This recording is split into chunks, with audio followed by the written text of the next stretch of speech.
Então, Karina, eu vou falar agora uma informação que eu peguei sobre It 2, uma informação inédita. Nunca saiu na internet, em lugar nenhum, ninguém nunca postou essa informação repetidas vezes na minha timeline de lugar nenhum. Você sabia que o Bill Skarsgård realmente consegue olhar para dois lugares diferentes ao mesmo tempo? Não é efeito digital. Mentira!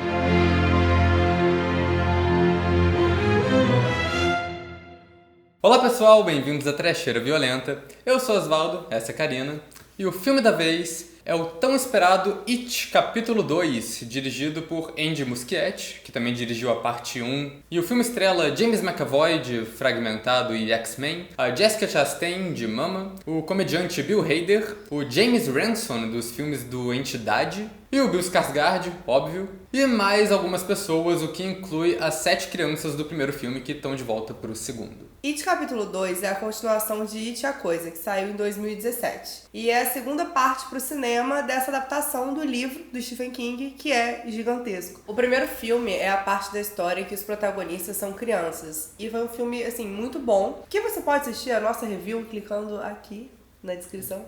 Por ser um filme muito bom, ele elevou muitas expectativas para essa continuação. E talvez tenha elevado até um pouco demais, porque essa continuação acabou ficando meio sem graça, né?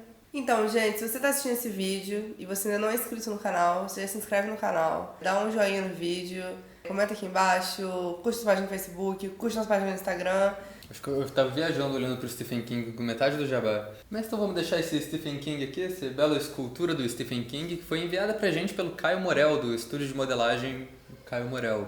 Muito obrigado pelo presente. Obrigada pelo mimo. A gente vai deixar o link do site dele aí embaixo, se vocês se interessarem, ele faz várias esculturas de cinema também. Então, vamos à trama. Nos anos 80, um grupo de 7 crianças, conhecido como The Losers, ou Os Otários, foi assombrado por um palhaço demoníaco shapeshifter chamado Pennywise na cidadezinha de Derry. Eles derrotaram, enfrentaram o palhaço e ele entrou em um estado de hibernação durante 27 anos. E agora a criatura acordou e voltou a assombrar Derry. Os otários agora já são adultos e eles moram em lugares diferentes e não se lembram de muita coisa do que aconteceu no passado. Menos o Mike, que ficou na cidade e tem a lembrança bem vívida, de tudo que aconteceu. O Mike, então, percebeu que os assassinatos do palhaço começaram a acontecer novamente e entrou em contato com o restante do grupo para voltar para Derry e tentar matar esta criatura demoníaca. Quando a gente tava vendo esse filme no cinema, você disse uma frase que resumiu o filme perfeitamente pra mim, que eu achei genial. Como é que foi que você falou? É que eu achei que o objetivo do filme, entre dividir ele em parte 1 e parte 2, era dividir a história em duas. E não chegar na parte 2 e refazer a parte 1 inteira de novo. A sensação que eu tive é que eu fiquei 3 horas e meia no cinema vendo um remake da primeira versão, sendo que a primeira nunca existiu. Eu já vou lançar um aviso aqui que vai parecer que a gente tá sendo negativo demais nesse vídeo, porque a gente vai reclamar muito. Mas eu não achei o filme ruim. Eu acho que foi um filme de aventura bem divertidinho. Mas foi meio que uma decepção e a gente vai tentar explicar os problemas com ele. Como eu já falei anteriormente, ele tem 3 horas de duração. Esse é um deles. A versão original, que na verdade era uma minissérie que foi adaptada e tal, trabalha com flashback. Então, as aparições deles crianças vão acontecendo durante a segunda parte em forma de lembranças deles. Essa primeira parte que lançou agora era deles crianças. Eu falei, então a segunda parte vai ser eles adultos. Mas não, a segunda parte é toda atrapalhada com flashback, muitas das cenas repetitivas do que já aconteceu na primeira parte. Isso é muito difícil de adaptar o It, na verdade, porque o livro todo é construído desse jeito, igual a minissérie. Eles adultos têm desenvolvimento, têm subtramas, têm uma história completa ali. Só que parte da graça são os flashbacks. Acho que o problema desse filme 2 é que ele não soube adaptar esse modelo de história diferente e ele falou, a gente tem que fazer os flashbacks, só que tudo que tinha de interessante pra acontecer já aconteceu no primeiro filme. Então nesse filme os flashbacks foram só filler. Acabou que foi um monte de cena deles adultos levando susto com a computação gráfica, lembrando de quando eles eram crianças e levavam susto com a computação gráfica. Tem uma cena específica que o Ed vai pro porão da farmácia e aí ele vê a mãe dele amarrada e aí tem uma criatura no teto e aí é uma cena muito longa e demora pra resolver a situação e no final não acrescenta em nada no roteiro. Eles podiam ter feito um flashback tradicional, simplesmente ter piscado umas cenas do primeiro filme, uma coisa mais rápida, mais sutil. Não seria ruim, inclusive seria melhor, ia funcionar. A sensação que eu fiquei no final, isso também porque o filme é muito longo, é que foram 3 horas de nonsense. Porque é uma sequência muito grande de cenas que parecem desconexas, sabe? São cenas de susto que não tem uma a ver com a outra. E a trama que amarra tudo é muito fraca. Eles fizeram uma coisa que os personagens têm que andar pela cidade e encontrar algum item que seja significante pra eles, alguma coisa legal do passado, pra eles fazerem um sacrifício. Tem uma historinha diferente que não tem no livro que eu achei uma boa adição pra história. Mas pra eles acharem esses itens só precisava da cena deles adultos, não precisava de tanto flashback assim. Em alguns casos é pior ainda. Por exemplo, o objeto do Ben. Ele já sabia qual era o objeto dele, que estava na carteira dele o tempo todo, e ainda assim tem uma cena gigante dele indo na escola e levando vários sustos, pra no final ele... então tá bom, brincadeira de pegar o negócio que estava lá o tempo todo, só você não viu. Eu até ia julgar o Ben nesse vídeo, ia falar, nossa, mas quem mantém o negócio 27 anos na carteira? Mas aí eu lembrei que eu tenho um cartão fidelidade de uma loja de milkshake que fechou em 2012 na minha carteira. Mas tem valor emocional, porque o milkshake de lá era muito bom. Essa cena do Ben tem um agravante que eu acho maravilhoso, que é quando ele vê o Pennywise disfarçado de Beverly com a cara pegando fogo, assim, bem demônia. E aí ele fica, não é Beverly. Ela jamais diria uma coisa dessas. Jura, amiga? Acho que se você olhar o Witch Parte 2 como um filme único, sem parte 1, faz sentido ter essas cenas. Tipo, essa cena falar, olha só como o Ben era apaixonado pela Beverly. Mas é pra isso que tem o filme 1. Isso é o que eu falei. O filme 2, ele funciona sozinho. Funciona. Mas quando chega na metade desse filme, ele comete o mesmo erro da minissérie dos anos 90. Que é, ele começa a ficar cansativo, porque ele é muito longo. Porque são 7 personagens e eles vão mostrando um trecho de cada um, o que eles estão fazendo enquanto adultos, o que eles estão fazendo enquanto crianças. E é engraçado que eles seguiram à risca esse modelo no livro, mas ao mesmo tempo eles colocam umas coisas novas que também não acrescentam muito assim. Tem toda uma cena que o James McAvoy insiste que ele quer salvar uma criança aleatória. Que, aliás, é a única criança da cidade. Porque todo lugar é a mesma criança. E ele quer salvar essa criança. Ele vai pra uma casa de espelhos e no final essa cena não dá em nada e não afeta em nada a trama. Teoricamente, é pra desenvolver mais no Bill essa motivação dele, que é a culpa que ele sente. Só que todo o arco de personagem dele envolve essa subtrama. Tem umas cenas no filme bem efetivas que já mostram essa relação do Bill com a perda do irmão dele, que não envolve uma criança aleatória que ninguém sabe quem que é. Então, pra mim, foi só filler. O pior é que tem cenas boas nesse meio. Algumas têm uma função de alívio cômico, mas são muito engraçadas, como a cena do Luda Pomerânia, por exemplo, que funciona bem. E a própria cena de resolução emocional de cada um, mais pro final do filme, também é uma cena boa. Só que o filme, ele é tão arrastado e ele se repete tanto que no final você já tá um pouco, assim, exausto de tanta computação gráfica e de tanto susto desnecessário. Você percebe que eles podiam ter cortado 1 hora de filme e deixado o filme com apenas 1h50 de duração, que já é o suficiente, e não ia ter perdido nada. Eu acho que uma coisa que pode ter acontecido com a produção, e eu nem tô falando isso de piada, eles se programaram pra fazer a parte 1 criança, a parte 2 adulto, só que Stranger Things tá sendo tão popular ultimamente que eles falaram, não, criança em filmes de terror meio os Goonies tá dando sucesso. Vamos repetir, vamos socar esse elenco infantil aqui. Só que acaba que os personagens adultos não tiveram tanto desenvolvimento. E eles são personagens bons, eles são complexos. Isso não é por falta de material também, porque a trama deles adultos no livro tem bastante coisa que acontece. O marido abusivo da Beverly tem uma participação maior e a mulher do Bill tem uma participação maior também. O filme meio que prepara esses personagens no começo, mas depois descarta eles completamente, ninguém nunca mais menciona. E assim, eu sei que é um livro de 1000 páginas, óbvio que eles não vão adaptar tudo pro cinema, mas eu preferia muito mais ver a subtrama do marido abusivo da Beverly, que caça ela até Derry e acaba se aliando com o Pennywise, do que ficar vendo flashback que fala da relação da Beverly com o pai dela, sendo que a gente já viu isso no primeiro filme. E você nesse filme acaba não sabendo muito do que aconteceu na vida dos personagens entre o primeiro filme e o segundo. Toda vez que eles começam a falar alguma coisa sobre isso, eles meio que cortam com uma piada, um interrompe o outro. Talvez eles tenham feito isso de propósito para os personagens ficarem só uma versão maior dos personagens crianças que a gente já gosta e realmente não ter muito desenvolvimento, mas sei lá, eu achei estranho. Mas eu gosto como o filme faz essa equivalência dos personagens crianças e dos personagens adultos. Pra começar, que eles escolheram o elenco perfeito. Todos os atores adultos são muito parecidos com as crianças. Eu achei muito legal que o comportamento deles, quando eles se reencontram, é bem infantil e é bem imaturo. Parece que eles voltarem a Derry desperta aqueles sentimentos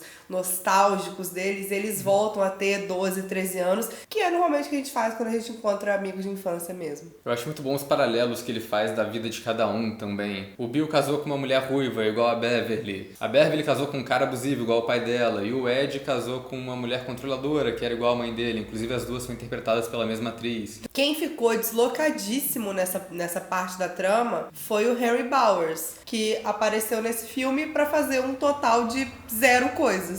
Vamos fazer uma comparação bonitinha aqui. O livro é como se fosse uma torre de Jenga. Você tem que saber quais partes tirar para o negócio não cair. No caso do Bowers, o que aconteceu foi que no livro, o personagem dele serve porque ele chega a dar uma facada que quase mata o Mike. Acho que isso acontece na minissérie também.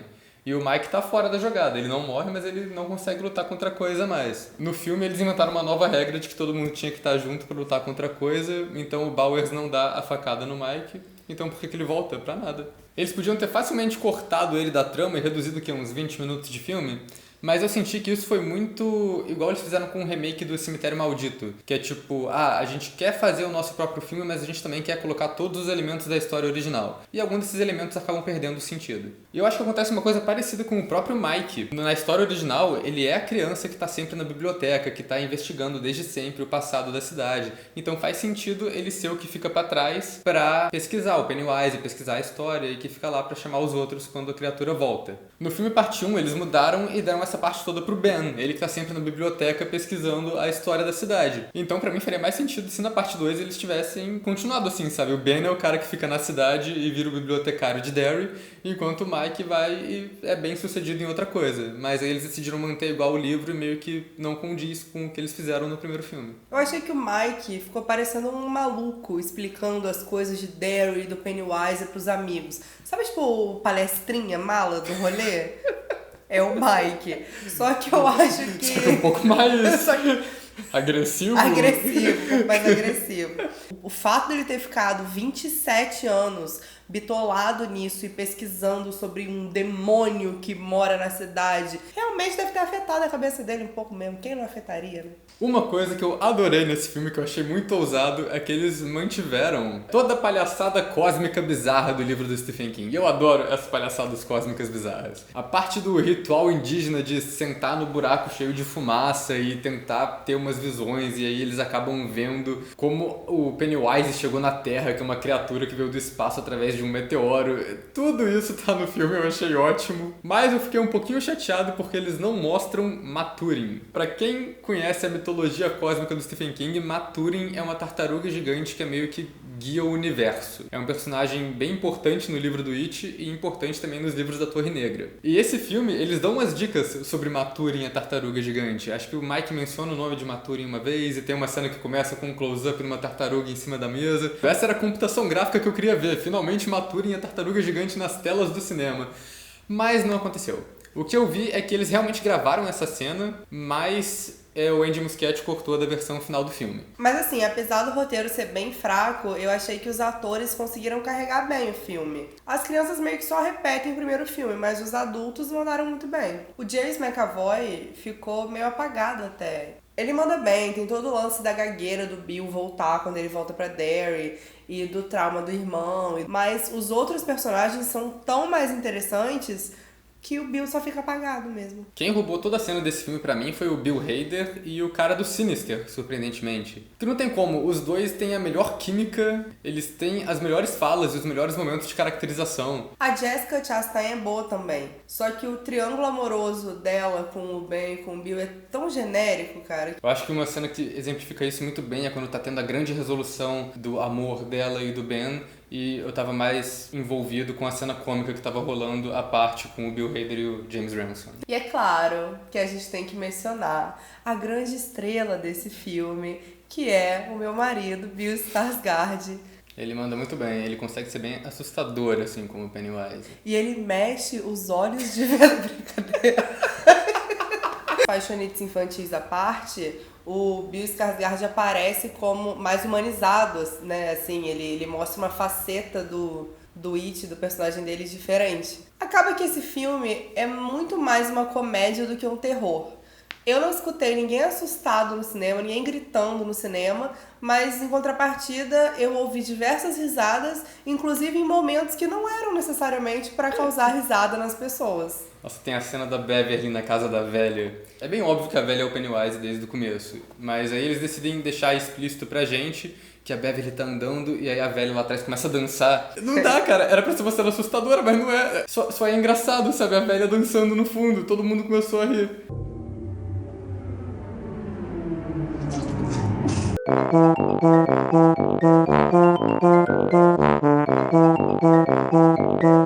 Tem uma cena super deslocada que o leproso vomita na cara do Ed ao som de uma música pop ao fundo, que parece que saiu diretamente de um filme da DreamWorks, que não tem o menor sentido, é completamente deslocado e não se repete em momento nenhum. E tem toda a cena do Stephen King vendendo a bicicleta pro Bill, que é uma cena bem divertida, mas ela tem uma montagem de filme de comédia, que o Bill tá gaguejando e não consegue falar a palavra, e o Stephen King vai tentando adivinhar o que é, e nisso vai entrando uns inserts do objeto com um efeito sonoro. Falando em Stephen King, eles repetem bastante a piada do final ruim, porque eles têm noção que tem esse fervo na internet de que o Stephen King não sabe escrever final. Então, vê-lo efetivamente falando sobre isso é muito engraçado.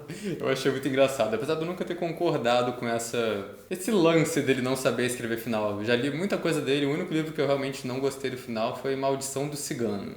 Mas então tem esse humor bem presente no filme, bem 880, às vezes funciona, às vezes não. Mas vamos falar da direção do Andy Muschietti, que começa muito bem o filme. No começo tem várias transições diferentes, o jeito que ele conecta as cenas dos personagens adultos recebendo a ligação do Mike é muito bom. A cena melhor dirigida do filme é a cena da casa mal-assombrada do parque de diversões. É uma cena bem criativa, tem uma fotografia meio neon e uns cenários surreais, meio labirínticos, assim. Uma pena que ela não é uma cena tão relevante pra trama, porque eu acho que é uma das melhores cenas do filme. O foda é isso, né? 3 horas de filme, chega um ponto, parece que a criatividade some e aí vira só um monte de cena de susto genérica.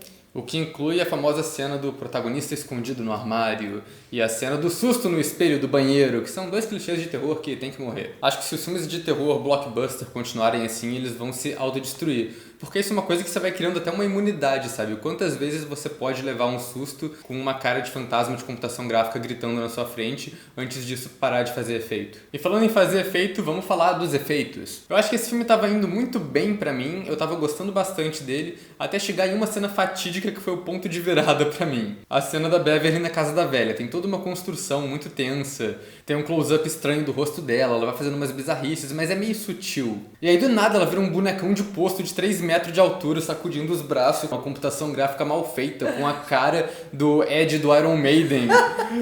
Foi uma parada muito surreal que veio do nada. E até nas cenas que não tem o bonecão de computação gráfica, tem o mesmo recurso do primeiro filme, que consiste no Pennywise correndo em direção à câmera, tremendo, que assim, não dá susto, é só estranho mesmo. Tem até umas cenas mais bizarras que são interessantes. Quando o Pennywise começa a cantar e as pessoas começam a dançar, meio hipnotizadas.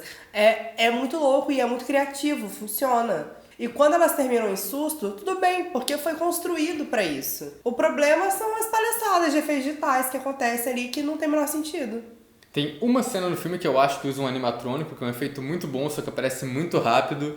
E eu fiquei, foi um efeito prático legal ali, pelo menos eu acho. Podiam ter tido mais disso no filme. Para comentar umas coisas finais, vamos entrar agora na Spoiler Zone. You've just crossed over into the spoiler zone.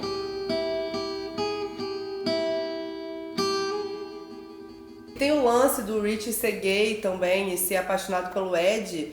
Eles inventaram esse subplot do primeiro pro segundo filme. E eu acho assim, se você vai falar, não, vamos colocar o Rich como personagem gay? Vamos. Então coloca. Só que eles não tiveram culhão de colocar explicitamente. Então fica uma coisa muito implícita que você fica, gente, peraí, eu não entendi. Eu realmente não tinha entendido isso vendo o filme. Foi só quando alguém falou comigo depois, não, porque o Rich é gay no filme. Eu falei, é? Mas, ao contrário das piadas sobre final ruim, que parecem que vão meio que te preparando ao longo do filme, falando, olha, nosso final vai ser ruim, eu gostei do final desse filme.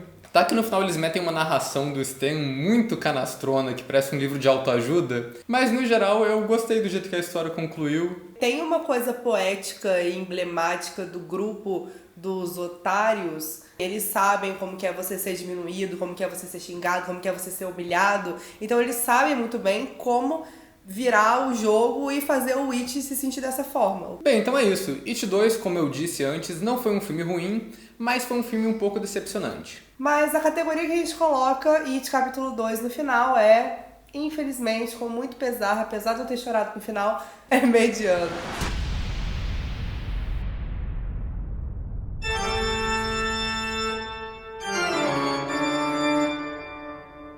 Mas pra mim não tem peso nenhum aquela montanha de computação gráfica exagerada. Porque não tem razão de ser. Não dá medo e também não é engraçado. Fica no limbo o defeito digital ali. Não serve pra nada. É igual um Saci Pererê de 2 pernas. Não tem nem função folclórica.